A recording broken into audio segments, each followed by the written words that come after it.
What is up, everyone? JD here. I hope you're all doing well today. Got a knife review for you. We're going to be looking at the Demko Ad10. Let's get into it.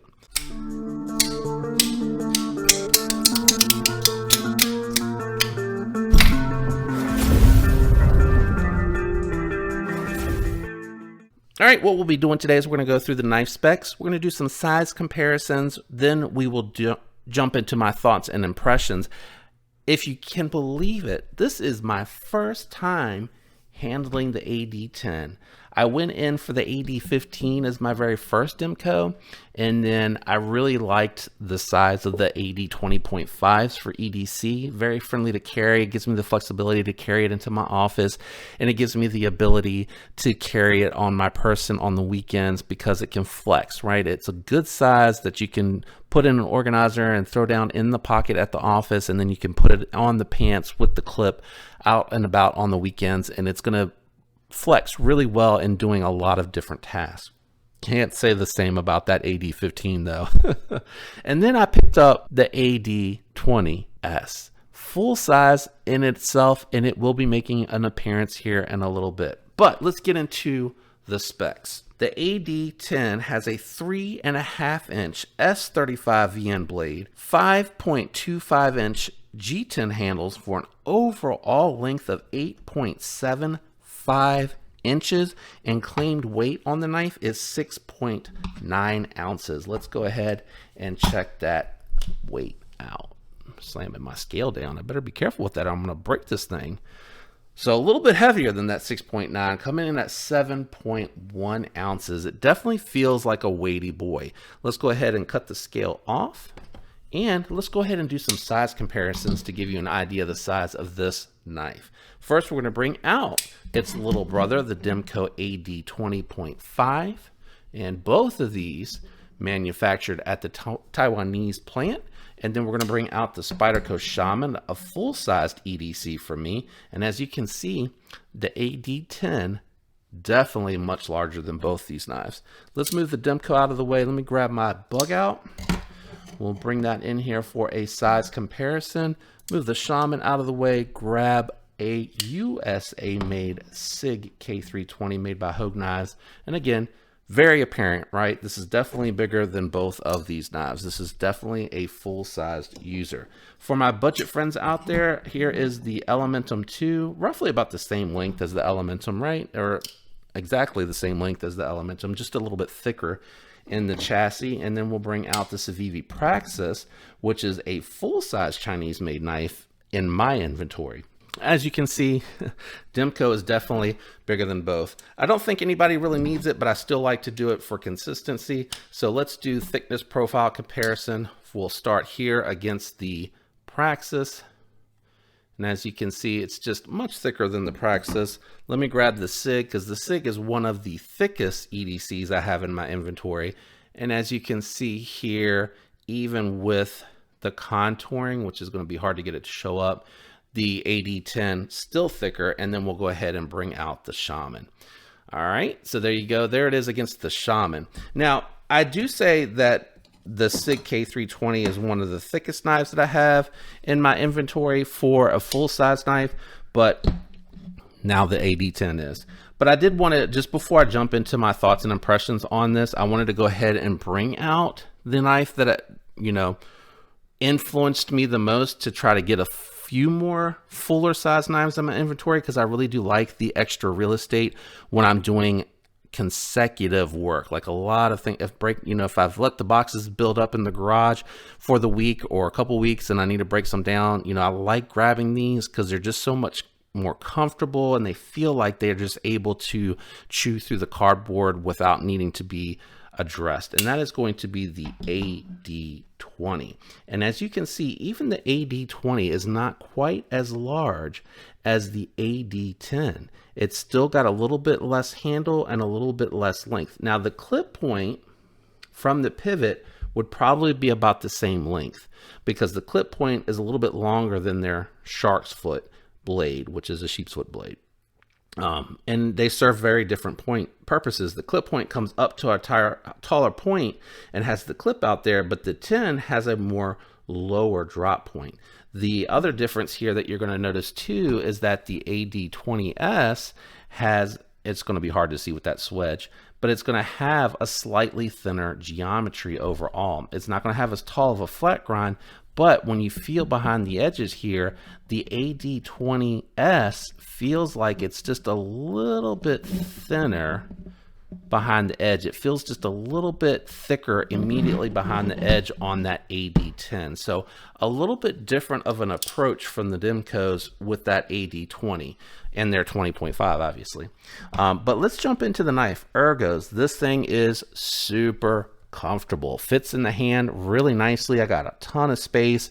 Reminds me a lot of the Adamas that David sent in for me to check out a few months back. It really kind of reminds me like that type of footprint. Definitely bigger than the mini Adamas, but it still has a very similar feel to it in the hand. Now, you do have a little bit of a choil up here, so you can choke up for some detailed work. I do appreciate that, but I do also feel like I'm really close to that blade's edge when I'm choking up in that position. But again, if I'm doing detailed work and I'm trying to be precise and careful with my cuts, I'm not going to be aggressively handling the knife, so I'm not too worried about moving around on it. It has really nice contoured scales, and it has, I think, an attitude adjuster. I don't think this could break glass. It feels like it's just hardened G10 that kicks out back here for a lanyard hole. And again, you know, a little attitude adjustment here if you needed to pummel something. And I say attitude adjuster, but you could, you know, crack nuts if you're at a campfire or out camping and you just want to crack your nuts open. You could do that with this as well. Like, it does feel like it's an intentional tool. The other thing as well that I like about this, I'm still cautiously using that lockback system because I thought it was like the Spyderco's where it has that forward finger choil and you can get to it, but I actually have already just lightly pierced my skin trying to be up here to catch it when I release it. So I've actually found like just moving back on the handle one-handed and just shaking it a little bit will let it drop, but still I would recommend two hands with this one, or if you're really comfortable, you can tuck it in there and you can let it fall on the nail so that it's not going to pierce the skin, because it's not coming down with enough weight unless you're like intentionally hammering it. But I can use it one-handed. But anyway, very comfortable. Does feel like it's probably meant to be used closed. So when you want to use that attitude adjuster, as I call it, for something, it does feel like you can use it closed, but you do feel a little bit of the sharpness here from the swedge, but you do get a little bit of grip from that jimping right there, so that when you're doing that, you can do it. And then you have a spot here from your thumb so that, you know, if you're mashing some food down or something like that, you can do that fairly confidently, that so the knife's not going to move, and then it's going to be more secure in the closed position. The slow roll open is very comfortable, and so is the thumb deployment. I can muscle it out, but I think somebody that may be used to a bearing knife might not be able to muscle that out. But the lock system itself feels really good. It feels really secure. It's got a nice beefy spring, and then you can see here where it locks up with the knife. So when you drop it back here, it has like a hook system. So it actually drops down and kind of claws the knife, the spine of the blade rather. So it's kind of gripping onto it, which is one of the reasons why this is so secure. One of the things that I want to mention before we keep going about this knife as well, this was on sale on Amazon. I think I picked this knife up for like, gosh, I can't remember. I think with the S35 yen, I want to say it was like 80 or 90 bucks, which is a great deal to get the S35 yen and get this extremely strong cold steel lock that the Demko's invented. It's just a great knife. The pocket clip's a little bit obnoxious, but it works well. It goes in and out of the pocket fine. It's nice and springy, and they do include a lefty, so you can use the other clip in here if you want to carry it left-handed. Also, though, it's actually very comfortable in the hand, as in you don't feel it.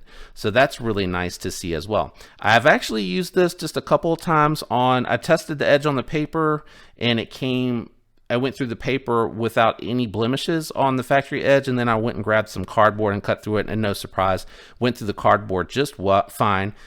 The plunge lock on, or the plunge grind, drops off immediately on here, but they didn't really give you much room to sharpen because you're right up against where it stops.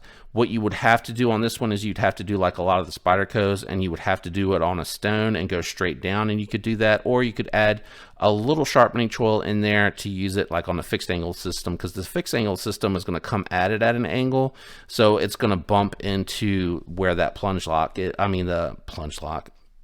the plunge grind is. This knife is really cool, and for under $100, you're getting a lot of value. You're getting steel liners, you're getting a strong lockback system for a strong workhorse of a knife, you're getting really well done G10, reversible, or well, it has a right and a left carry clip. You're getting S35VN. I don't know how the heat treat is on it, but S35VN actually does good with a robust blade. Like, it's a working steel that's really good for hard use knives that are meant to be tough. They may not have the sliciest edge for the longest time, but it's going to keep a good working edge in my experience. The S35 is a really good steel. I like S45 a little bit better, and S30 a little bit better too, because it has really long edge retention on it. Overall though, this is a really cool knife. I'm glad to add it to the collection. I was kind of sad when I got rid of the AD15, but I wasn't carrying it or using it over my Shaman or over my Sig. This one here, because I've been using the AD20S so much, I could see using this a lot. I can see actually probably dedicating this as a knife that I leave around to break down a ton of boxes. I really think it's comfortable. I like the contouring and the scale shape on the AD10 a little bit more than I did on the AD15. So really easy knife to recommend. It is a large knife though, so you have to like having a large knife, or you want to keep this somewhere that you know that you're going to be using it when you need to work on things where you may not necessarily want to use the knives that are a little bit more cherished in your collection. So hopefully that makes sense. But easy knife to recommend, especially at that sale price. I think it was around 90 bucks. It might have even been, it was under 100, right? Under 100 for S35VN, like this much S35VN. You're talking, what was it? It was like 7 ounces. So a lot of steel going on there, a really strong locking system. So I really like this knife. I'm so glad that I finally was able to handle it after all these years. I just thought with the AD15 being kind of a knife that was like, I liked it, I thought it was really cool, but it wasn't practical for me, and I didn't really use it as much, and I didn't really like that lock system. It was too involved. I think they called it the Scorpion lock if I remember right, but hopefully as I'm editing this video I can confirm that. I hope you enjoyed this video. Thanks to everyone out there that leaves the likes, the comments, and subscribe. I appreciate your support so much.